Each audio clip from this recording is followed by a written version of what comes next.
because I just walked down here and didn't come up. Like I say, there's a switch on that remote, you can push it up. Right Yes? there, no, the handheld.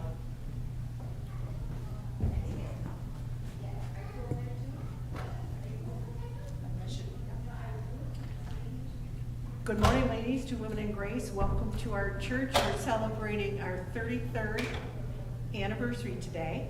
And also today is Friendship Day, so we are planning on a lot of visitors coming. We're having fire trucks and police cars, and it's just going to be a great time to participate with us at the church function. Let's start with prayer. Our Heavenly Father, please bless us with a good message this morning from Kyla. Also, please touch our hearts that we follow a path that you wish us to follow and do good, be kind, be gentle, and give you the praise and love that you deserve. In your name we pray. Amen. Good morning, ladies. Good morning. Welcome to Sunday school. I'm glad you all can make it and are all feeling well. Just a couple things real quick. First of all, we want to continue to pray for Laura, as she has been super exhausted, and hopefully with this surgery coming up on the 26th, that this will kind of help her get a little bit more of that energy back, and so she can kind of function as she used to. Lord willing, that'll all work out and everything will go well.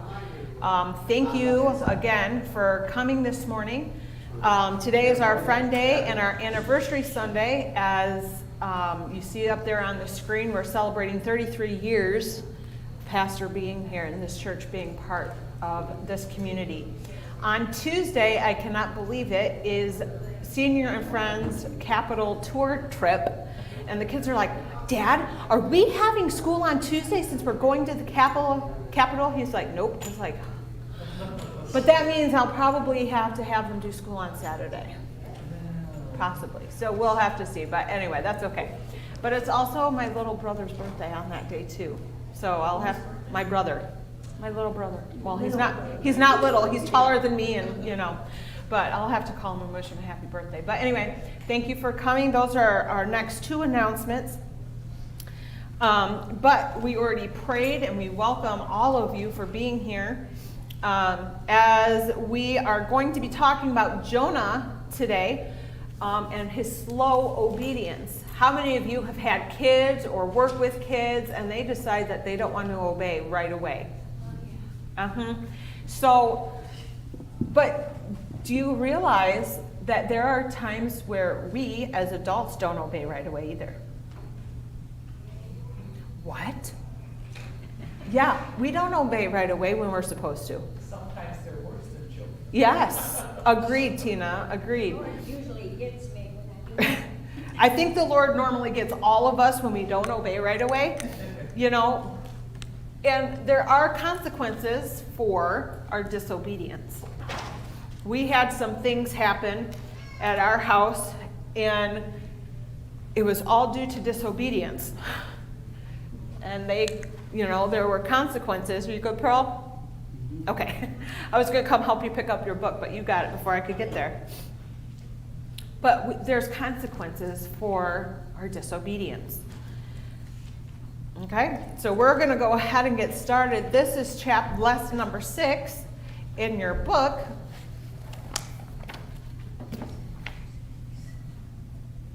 In Jonah 1:3 it says, but Jonah rose up to flee unto Tarshish.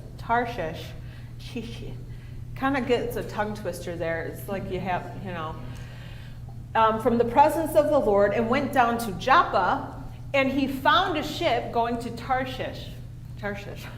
So he paid the fare thereof, and went down into it to go with them unto Tarshish. I can't say it very well. From the presence of the Lord. Y'all know what I'm reading. I can't read it very well today. My tongue is tied for some reason. Well, Jonah was the only man recorded in Scripture to have survived what would have been certain death for most. 3 days and nights in the belly of a fish. How did he end up in these accommodations? How did he end up there? Laura? Yes, the other men throw him overboard. Yeah. What was his fault though? Storm. The storm. And so to be able to calm the storm, Dolores, he's like, you know what, just throw me over. Save your stuff, throw me over because it's because of me. To admit to that was probably very hard for him. You know, when we admit that we're wrong, it's hard for us to admit that. And so Jonah, To the Lord, you know, it wasn't him just saying it to the next door neighbor. yeah. And so they threw him over and then the storm ceased. But then part of his consequence was getting swallowed by a big fish. Now, it doesn't say specifically what type of fish it was, but it was a big fish. Okay? And so, good morning. So, well, welcome, sister. So Jonah's disobedience bought him the 3-night stay in a whale of a hotel. Ha ha ha. Okay? By the way, the Bible never says what that a whale swallowed Jonah, but it had to be a fish large enough to swallow a man whole, just like on Pinocchio. You know, with Geppetto and all that. Although that happened because Geppetto was looking for Pinocchio, who disobeyed. So, oh wait, just like Jonah. Jonah disobeyed. Geppetto didn't disobey. Pinocchio disobeyed. And Geppetto was trying to find his lost son, who therefore caused an issue. Okay? In Matthew 12:40, it says, "For as Jonas was 3 days and 3 nights in the whale's belly, so shall the Son of Man be 3 days and 3 nights in the heart of the earth." Okay? So, your first blank is Jonah was running from God, not just from an assignment. God assigned him, ladies, to go somewhere and to preach the gospel.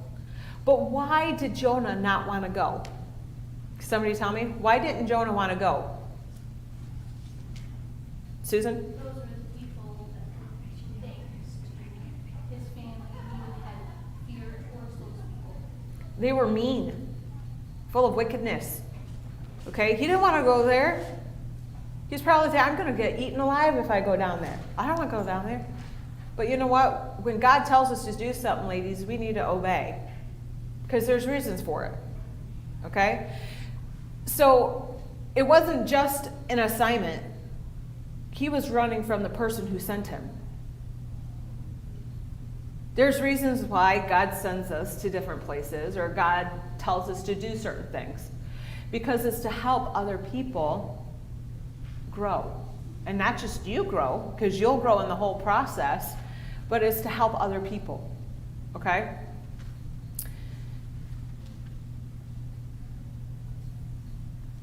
God said go, but Jonah's behavior said no. Is there any place where we can run to where God cannot find us? No. We could do everything we can, Sarah, to hide from God because we know we've done wrong. And we don't want to admit it. And so we try and go hide, maybe not physically, but spiritually. We try and go hide. But you know what? Peekaboo. God sees you no matter where you're at, no matter what you're doing. God sees everything. God's all-knowing. Okay? God has unlimited abilities, so Jonah was embarking on a very pointless journey. There truly is no way that Jonah could have run from the presence of the Lord, but that didn't stop him from trying. He's like, I could go on this ship, and I could go to the bottom and sleep until we get to the next destination, and there's not going to be a problem. But there was a problem.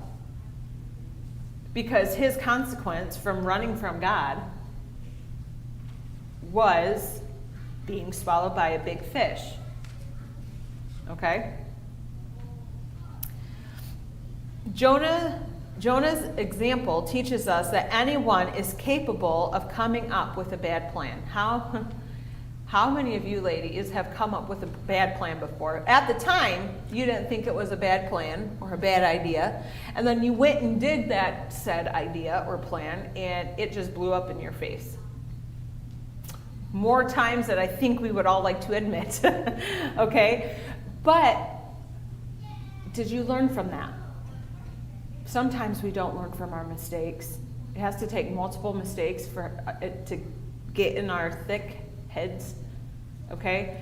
But we can change that by asking God to help soften our thick heads so we can follow him and do what he wants us to do. So we don't have these nasty complications or consequences that may come up in the process. Next, Jonah's choice affected others. Oh, how many of you have had friends or family, had you come and go do something with them, and then something bad happens, and it affects you, and then it comes back to other people, and you're like, I can't believe she did that. Yeah, we've all been there. We've all been there. I hate admitting it, Pearl, but I've been there more times than I would like to account for. Well, I'll have you ladies later on your own time, look up John 1:11 through 14 to save us a little bit of time here. My book does not want to lay flat. Jonah paid his fare and boarded this ship. His decision made him a marked man.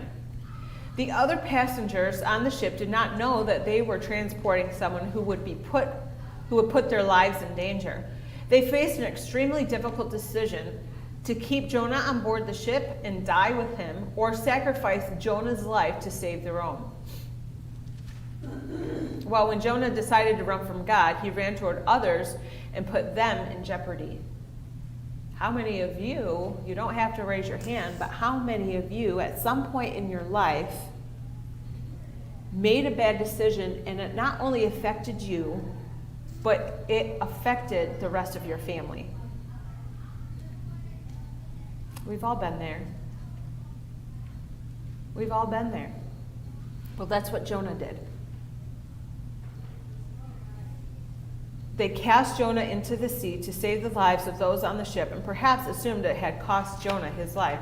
I don't think they ever really knew what happened to Jonah, all those people on the ship. They just threw him overboard. The waves were crashing, it was dark, it was rainy. They couldn't see. Once he hit the water, they couldn't see what happened after that. So they don't know what came of him. Yes, ma'am. Yeah, good point. What if they were going to Nineveh? I guess we'll never know until we get to heaven. So that's a question we can ask the Lord once we get up to heaven. A positive moment related to Jonah's interaction with the men on the ship was this. They witnessed the mighty power of God, and it caused them to fear the Lord. Oh, wait a minute. You mean to tell me that when Jonah did wrong, ran from God, it caused the other people on the ship that he was with to see the hand of God be used?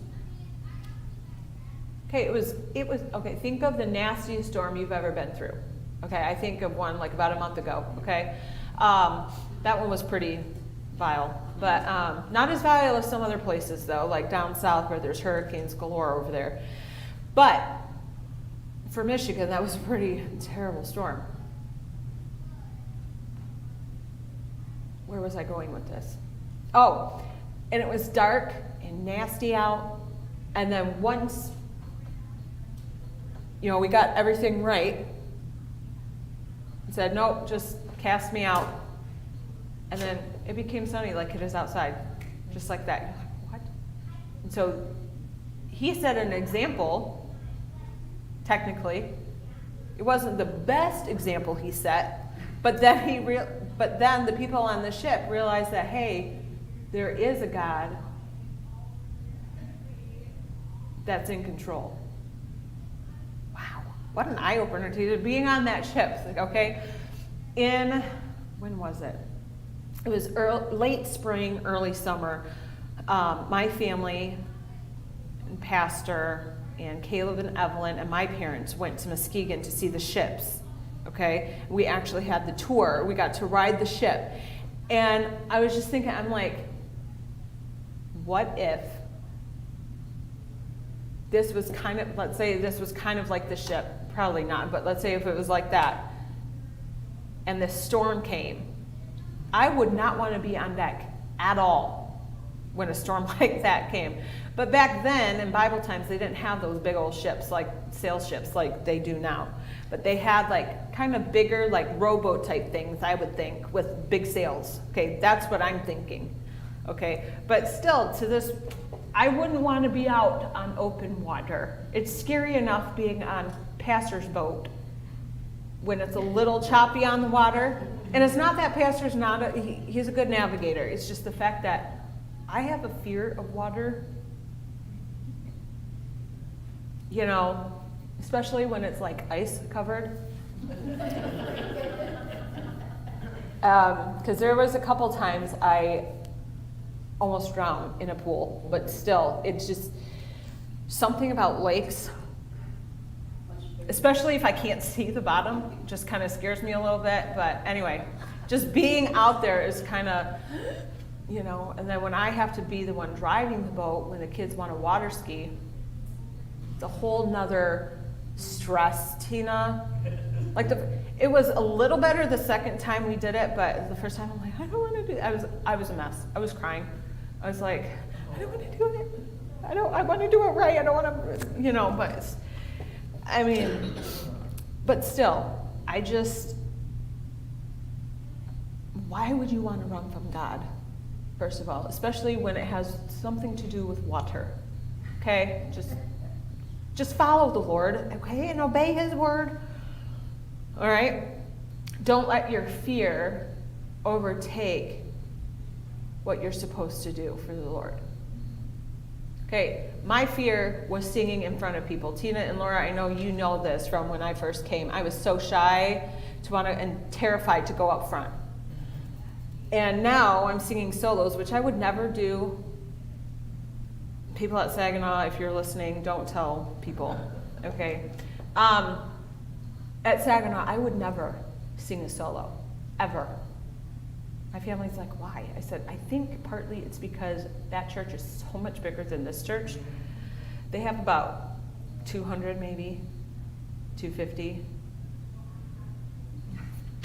I mean, you were at our wedding, Tina. There was like 300, almost 400 people there. And I'm like, it's like scared enough as it is, but then having to stand there and having all these eyes, you know, focused on me. Luckily, I wasn't singing because I wouldn't have made it through. Joe surprised me and recorded the song so he wouldn't cry in the process. But anyway, moving on. So our choices affect the other people that we're around.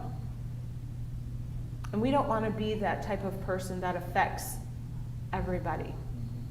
Because, you know, like fruit or vegetables, if one grape is moldy, then it'll get other grapes all moldy. I just had to throw a container of grapes away that had white fuzz growing on them. It was gross. It was disgusting. And some people will be like, oh, you can save the ones that, I'm like, no, I don't think so. You know, exactly. One spoiled apple spoils the whole bushel. Oh, no. Yeah.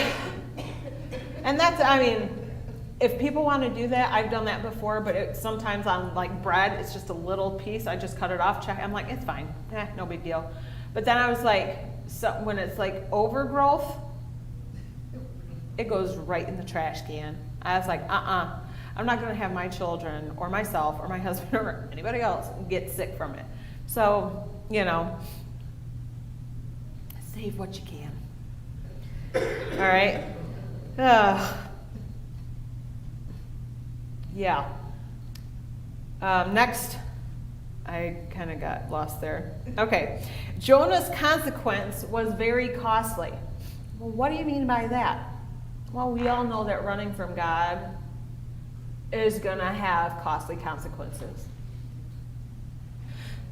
Jonah's consequence for running from the presence of the Lord was swift and severe. Imagine Jonah's absolute horror as he was tossed into the sea, only to then face the wide-eyed jaws of a fish that had a mouth large enough to gulp him down whole. Now, I don't know if any of you ladies have heard of giant groupers.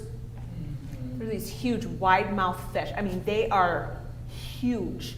We watched this show. It's called Dude Perfect. It's 5 guys that are all about the same age that went to college together. They're all Christians. And they go and they do these fishing tournaments. Who could get the biggest fish or the biggest, most like fish. And certain size fishes have certain amount of points. And whoever has the most points wins the game, okay? Well, they go and they fish for these giant Goliath groupers. These things, I mean, they're the ugliest fish I've ever seen. If you know how to work a computer and you want to look it up, they are huge. And they have pretty big mouths. So maybe the Lord made one that big to swallow Jonah, although whales are pretty big too. So, you know, who knows? I guess we can ask the Lord what type of fish it was. Yes? I've read that there has been people that have been swallowed by whales or in women. Reached out. I don't think I would want to experience that. You know, you have these people that go down to Florida or are in the Carolinas or by the ocean and like to. I'm like, you know there's sharks there. Why would you want to go swim? And you've seen so many reports of these sharks coming closer to the beach. I'm like, no, I don't think so. I don't want to be part of a Jaws, TV show or something like that. There's no way. And then all of those riptides that are in. So, yeah, I'll just stick my feet in the water, and that's about the extent of it, okay? I'll just swim in my pool or in a hotel pool where I know there's no fish or turtles to try and snap at my toes, but, Yeah,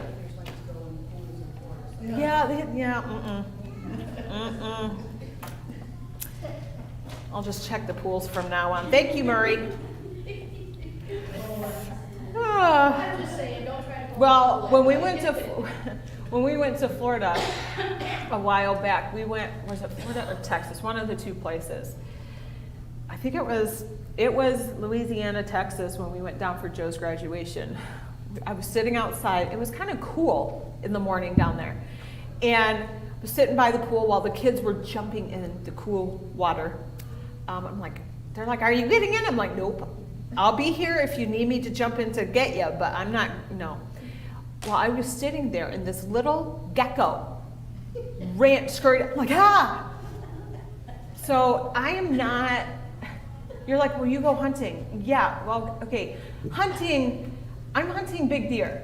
I'm not hunting little insects or reptiles. No. Geckos are cute. At a distance, when they're not wanting to jump on me. I've seen these videos, Tina, of these geckos jumping on people and getting on. I'm like, no, get away. I have a friend from college who has like a reptile zoo at his house. I'm just like, Tim, like all of his daughters love him. He has like 4 or 5 daughters. I'm like, and he has so many snakes. I'm like, oh, gross. And lizard.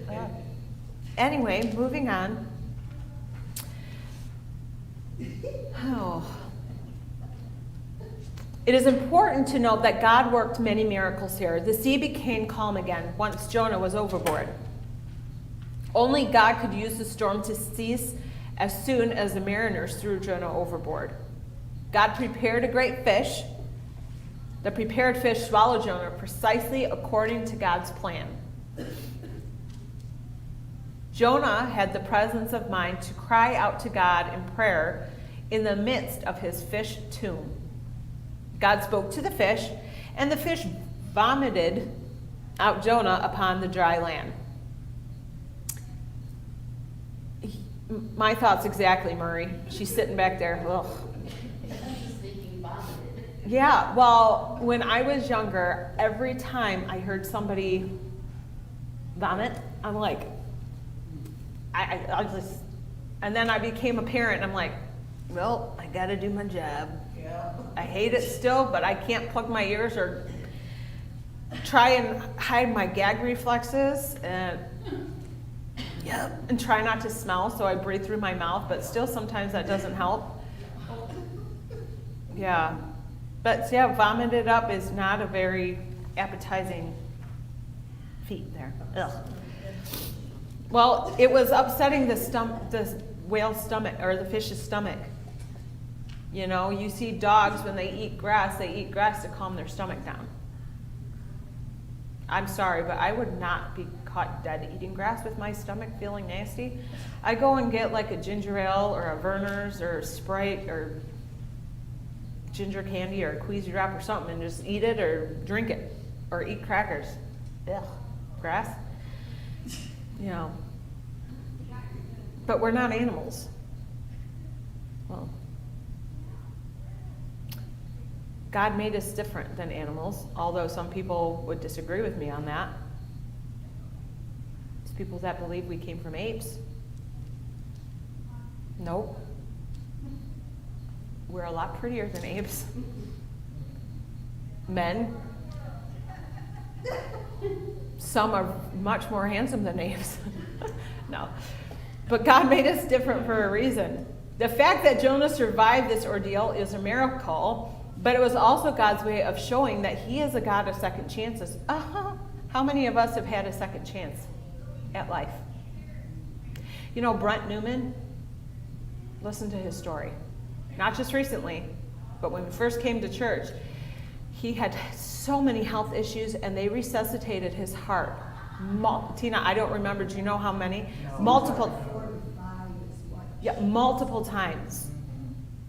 Multiple, and I'm surprised, I don't know, you would think that his heart would be so weak after that many times. Yes? Okay, so is that within like a certain time period Yeah. or all at once? Certain time periods. I was gonna say, it's But- just like caved in. But it's just, Same. the Lord has more for him to do. Yeah, he's been through. I mean, he's been through, I think A when lot. he first started, did he have the back issue? He walked with a big. yeah, he had back issues and then he had heart issues, a whole bunch of stuff, and it's just a miracle. And he even says, he goes, God's not done with me yet. I don't know if you ladies have heard him say that, but he's just a living example of multiple second chances. And it's just, Pearl had a second chance. When she, 7 years ago, 8 years ago, she had that really bad accident down in Texas. And they didn't think she was going to make it. Well, guess what? The Lord knew. The doctor's like, they were just shocked. Yeah. But you know what? She set the example. She had a good attitude throughout the whole thing, and she was able to witness to her doctors and nurses down there. But God repeats his original instructions to Jonah. Arise, go into Nineveh, that great city, and preach unto it the preaching that I bid thee. This was the same as saying, all right, Jonah, let's try this again. Jonah's probably like, okay. This time he actually went. Well, Jonah ultimately obeyed, but with an angry heart. He didn't do it happily. I guess I'll go do that. How many of you have kids or grandkids and you ask them to go do something and they're like in the middle of a game? Fine. Then they get the trash and drag it. Don't drag the trash. You're going to rip the bag, and then there's going to be trash and junk everywhere that you will be cleaning up. And then they go throw it away. I don't want to do laundry. I don't care. That's part of your mom and dad's chore. You're doing it. Fold it, put it away. Once it's done, you can watch a show for 10 minutes. Once the 10-minute timer's done, shut it off, fold some more. Why laundry? Because y'all just mess your clothes. Okay? Don't do things with an angry heart. Okay? The Bible says in Jonah 3:10, it says, "And God saw their works, that they turned from their evil way, and God repented of the evil that he had said that he would do unto them, and he did it not." In Jonah 4:1 it says, "But it displeased Jonah exceedingly, and he was very angry."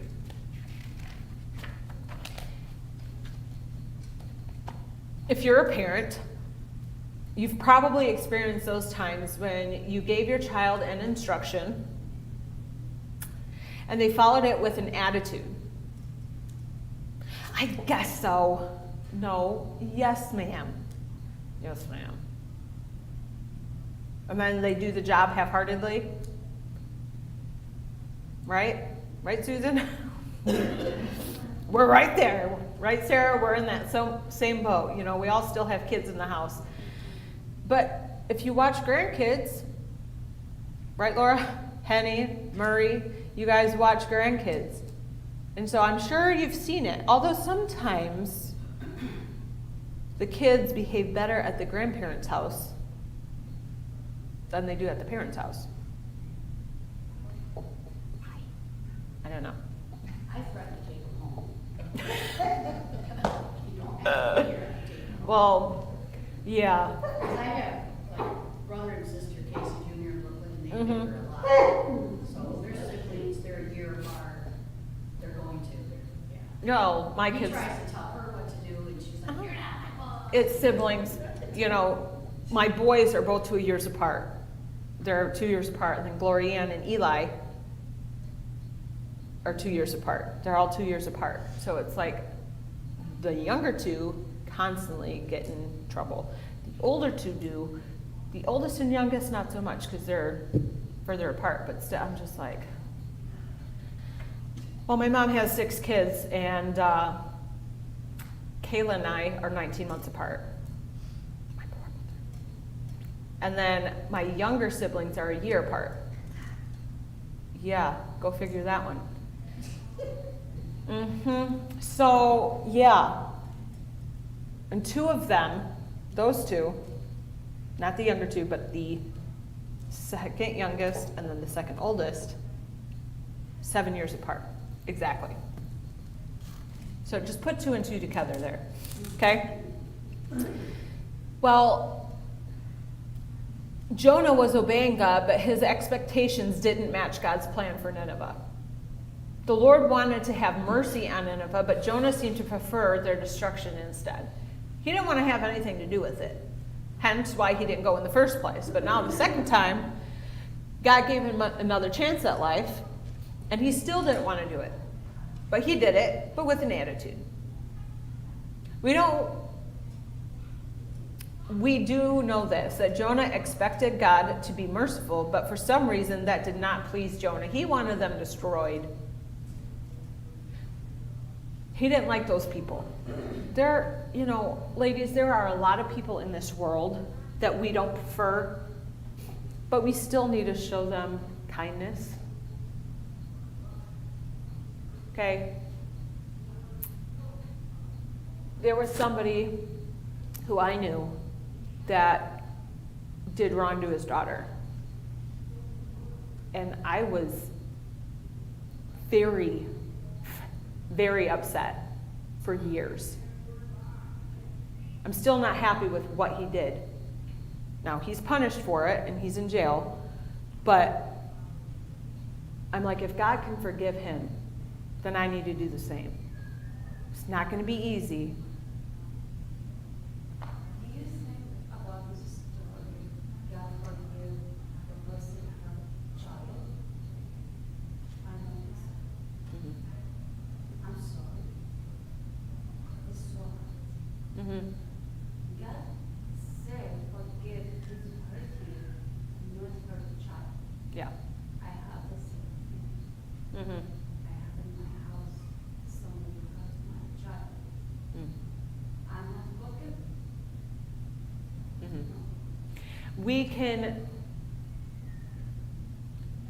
We should never hate the person that does wrong, because he's God's child, okay, or she's God's child, We should hate the sin. Okay? It's hard, Sarah, to put our mind at ease. But we need to trust that the Lord will help us through these circumstances and to still try and love that person. It's hard. He's hurt my child, Mm-hmm. We still, but and he think he's doing nothing. mm-hmm. Well, I'll tell you this.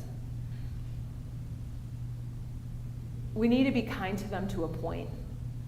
You know what I'm saying? We can't be friendly with them because they've done wrong. But we still need to give that person respect so our children can see that, yeah, he's done wrong, but we still need to have that adult persona to be able to, okay, no. And then if your kids ask questions, just be like, this is why I'm handling it this way. Because if we hold anger in with somebody that's done wrong, then how can we move on with our lives? We need to make sure that we're setting that example to the other people in our life. It's going to be hard. Okay? It's going to be hard to be able to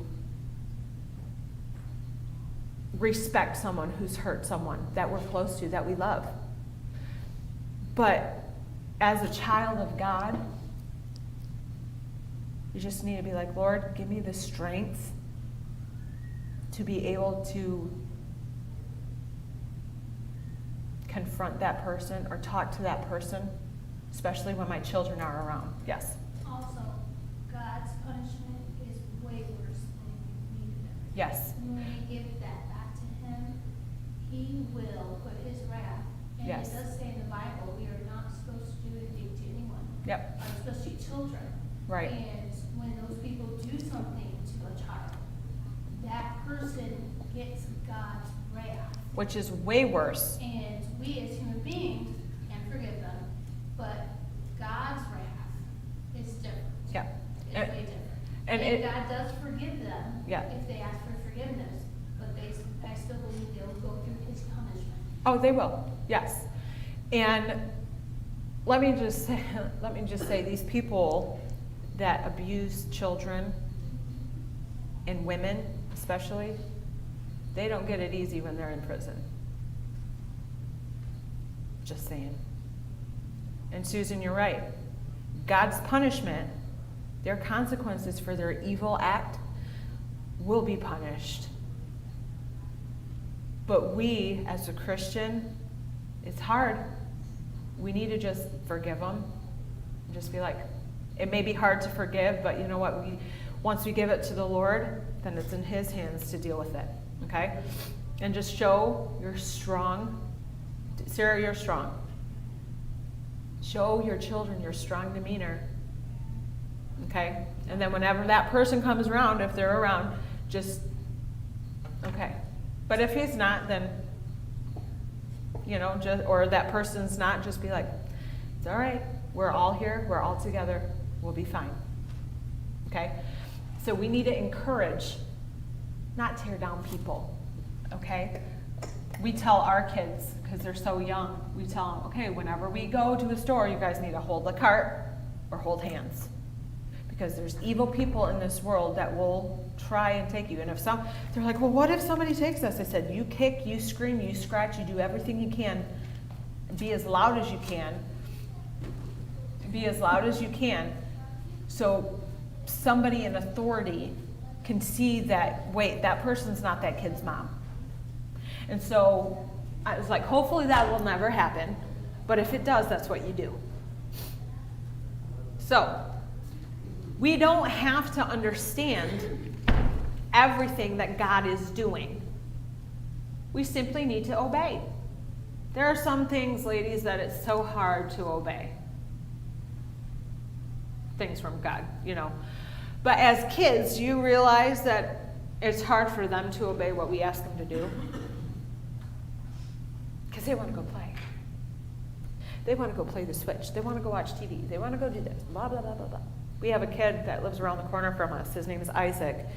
Pray for him, because my kids have been faithfully inviting him out to Master Club and to church today. I don't know if he'll come. I have no idea. But he's been coming over to our house for the last couple weeks, playing with our kids. And it's so sweet. Glory has got this attachment to Isaac.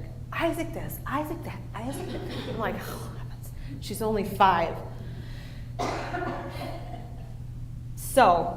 But it's so sweet to see that my Stephen, one of the first times he came to the house, I'm like, I wouldn't have done it the first time. Wait a week. But he sat there. We have a little tree house attached to our swing set. And he sat down with Isaac and was witnessing to him. Be that example. Have that love for God that other kids will see so that they can understand and maybe they'll want to come to church and maybe they'll bring their mom, their dad. But we don't have to understand everything that God wants us to do. Just do it, say okay, and then God will help us along the way. And there's going to be other people in our lives that will help guide us to be able to understand it a little more. Do you think I know everything or how to explain verses in the Bible? No. So I would have to go and talk to Pastor or Pastor Joe and just be like, hey, so I read this. What does this mean? And then they'll explain it to me. Hey, sweetie. And then it makes it easier. Just obey and follow God. There may be times when we simply cannot comprehend why God is allowing certain circumstances in our lives or why he is delaying punishment for those committing obvious offenses. But trusting God should not require that we understand what he is doing. In Proverbs 20:24, it says, man's goings are of the Lord. How can a man then understand his own way? Well, because we need to follow him and ask God to help us be able to understand it to our understanding. Because some people can understand things a lot quicker than I can. What? Can you explain that again? Please? My husband can pick up things like this and tell the whole story of something that he read. I'm like, are you sure you're getting all the details? I was like, is that really what happened? He goes, yeah, I'm like, it's these people. I was talking about, I think you heard it on Wednesday night in Master Club, how these people at college have photographic memory. It's like, that's not fair, especially when it comes to test time, I'm sitting here studying weeks in advance, and all they have to do is look at the notes, and they've got it. It's like my friend John, I said, John, how do you do that? He goes, I've got a photographic memory. I'm like, can you share some with me, for heaven's sakes? Goodness. I know. Can I see through your eyes, please? No. Oh, I've met people like that. it drives me nuts. Next, life has both a right and a wrong direction. Here's the line. Green pastures, not so green pastures. We always hear it. The grass is greener on the other side. Only for so long. Only for so long. You start going the way of the beautiful golfing range, the golf course, green. You see all that beautiful green and you're like, oh, it's so pretty. But then you see a little bit here, as far as you can see, that's pretty green grass, and then you go on that one. And then the further you go, the nastier it gets, the muckier it gets, the stinky it gets. You're like, oh, I took the wrong way. Yeah, there is a right and wrong way, spiritually and physically, okay? There is a way which seemeth right unto a man, but the end thereof are the ways of death. If we'll submit to God's leadership, he will guide us in the course he has chosen for our lives. Without submission on our part, we forfeit God's leadership and trade it for the way which seemeth right, but which ends in devastation. Have you ever heard of the story of the Pilgrim's Progress? Well, Pilgrim, my mom had a cartoon animated movie of this, and I loved it because it was fun. I wasn't a reader, so I would watch movies instead of reading, which a lot of my family would say, you need to read the book first. No, I'm not a reader. Although in the last couple of years I have become a reader, but still I am not. My son, Susan, has already finished the second book and is, I think, halfway done with the biggest book. I'm like, go son. I really wish I had your tenacity to actually read when I was younger. Probably would have helped me a whole lot. But where was I going with that? There's a reason behind everything, and that rabbit trail just got lost. I've gone on a lot of rabbit trails, and now I just lost it. Moving on. Oh. There are many people that have made Jonah decisions to do things their own right way, resulting in self-inflicted pain. You know, I know people who had lived here. I grew up with them, and then they got married, and then after a while they moved to Indiana, and then they ended up getting a divorce.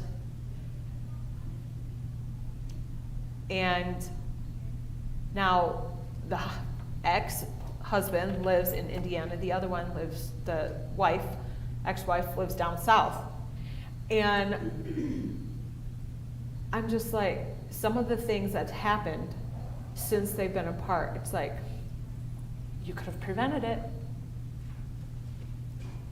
Could have prevented it. But our choices, one wrong decision on our part may result in a costly outcome for our friends or loved ones as well. I'll quickly finish up here. Incorrect decisions often have a harmful outcome. We've all been there. In Proverbs 22:5 it says, thorns and snares are in the way of the froward. He that doth keep his soul shall be far from them. Faulty decisions lead us in the wrong direction and usually have difficult lessons accompanying them. A clean heart and a right spirit are related. We can't have a clean heart but a wrong spirit. That's like an oxymoron, you know? We can't make our own hearts clean, and we cannot renew our own spirits. This is in the God realm. Okay, without a clean heart, we will struggle with an unwholesome spirit, which will affect our thoughts in a negative and draining way. Do you struggle with having a right spirit? Sometimes. Don't be afraid to admit it, because we all struggle. We all struggle. We all have a comfort zone in life. And when we're out of that zone, our spirits will react and even possibly rebel. When we're not in the Word, ladies, like God tells us to be, then we're going to fall spiritually. And then we're going to see things come up in our life day to day. The longer we're away from the Lord spiritually, the more issues we see. The more wrong decisions we make. The further down we go, the harder it is to kind of come back to the right path. So don't be like a Jonah, and don't disobey the Lord. Follow God. Following God is a decision that will affect our direction in life. When we follow the Lord, Susan, I'll have you come up in a minute. I'll be done and you can close us in prayer. When we follow God, our ways will be not as clear as we would like, because sometimes we may not understand why He's having us do that. But we can ask God to help us be able to understand it in His time. Okay? So don't be a Jonah. Don't ignore God the first time. Just do it. But if we ignore God the first time, we don't know what the consequences will be. And He may not give us a second chance. But He may, and if He does, obey Him with a happy heart. Because you know what Jonah did? He obeyed, even if he was angry. God had made a revival happen, right? There was a revival that broke out there in Nineveh, in Tarshish. Okay, it's like saying Worcestershire sauce. We call it W sauce when we were younger because we could never say it right, but then I heard the professional chef say it, and I'm like, that's the same thing I said growing up. So I was saying it right the whole time, Kate. Give me 5. Oh yeah. So be a better Jonah. Follow God and say, yes, Lord, yes, I will follow you. Okay? Susan, I'll have you come up and pray. This handheld mic is on, so you can just go ahead and use that if you want.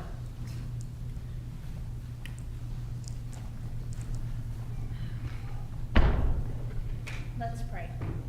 Dear Jesus, thank you so much for the beautiful weather that you